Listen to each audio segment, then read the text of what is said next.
AITUCയുടെ നേതൃത്വത്തിൽ ഉപരോധം സംഘടിപ്പിച്ചു. ഏരൂർ ഓയിൽ പാം എസ്റ്റേറ്റിലെ സീനിയർ മാനേജറുടെ ഓഫീസാണ് ഉപരോധിച്ചത്. AITUC തൊഴിലാളിയെ ജീവനക്കാരും സുഹൃത്തും ചേർന്ന് മർദ്ദിച്ച സംഭവത്തിൽ നടപടി ആവശ്യപ്പെട്ടായിരുന്നു ഉപരോധം.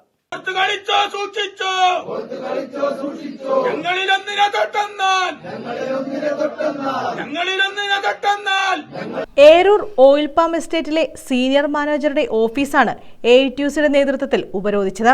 AITUC തൊഴിലാളിയെ മറ്റൊരു ജീവനക്കാരനും സുഹൃത്തും ചേർന്ന് മർദ്ദിച്ച സംഭവത്തിൽ നടപടി ആവശ്യപ്പെട്ടായിരുന്നു ഉപരോധം. മർദ്ദനത്തിൽ AITUC തൊഴിലാളിയായ ബിജുവിന് ഗുരുതരമായി പരിക്കേറ്റിരുന്നു. ബിജുവിനെ മർദ്ദിച്ചത് തോട്ടം തൊഴിലാളി ഷൈജുവും ഇയാളുടെ സുഹൃത്ത് ശ്രീകുമാറും ചേർന്നാണെന്നും ഷൈജുവിനെതിരെ നിയമ നടപടിയെടുക്കണമെന്നുമാണ് പ്രതിഷേധക്കാരുടെ ആവശ്യം. CPI അഞ്ചൽ മണ്ഡലം സെക്രട്ടറി S സന്തോഷ് ഉദ്ഘാടനം ചെയ്തു.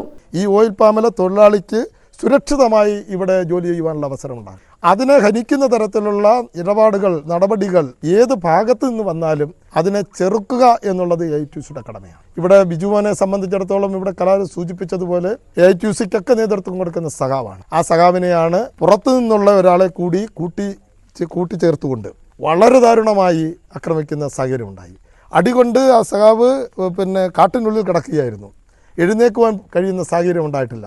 അവസാനം യൂണിയൻ്റെ ഉത്തരവാദിത്തപ്പെട്ട ആൾക്കാർ കേട്ടറിഞ്ഞ് വാഹനങ്ങളിൽ അവിടെ എത്തി അയാളെ പിടിച്ചെഴുന്നേൽപ്പിച്ച് ആംബുലൻസ് വരുത്തിയാണ് മിഷൻ ഹോസ്പിറ്റലിൽ കൊണ്ടുപോകുന്നത്.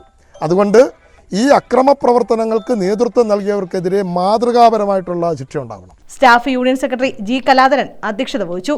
കൺവീനർമാരായ M Anoop, S Ratheesh Kumar, Shaji P Babu, Bibin, Shaji, Satheesh, Gopakumar, Majeesh, Jayamol, Najilina, Khalifa, Soni എന്നിവർ നേതൃത്വം നൽകി. എസ്റ്റേറ്റിലെ ചട്ടങ്ങൾക്ക് വിരുദ്ധമായ രീതിയിൽ പ്രവർത്തിച്ച ഷൈജുവിനെതിരെ നടപടി സ്വീകരിക്കുമെന്ന് പ്രതിഷേധക്കാർക്ക് എസ്റ്റേറ്റ് മാനേജ്മെന്റ് ഉറപ്പു നൽകിയതോടെയാണ് സമരം അവസാനിപ്പിച്ചത്. News bureau, Anchal.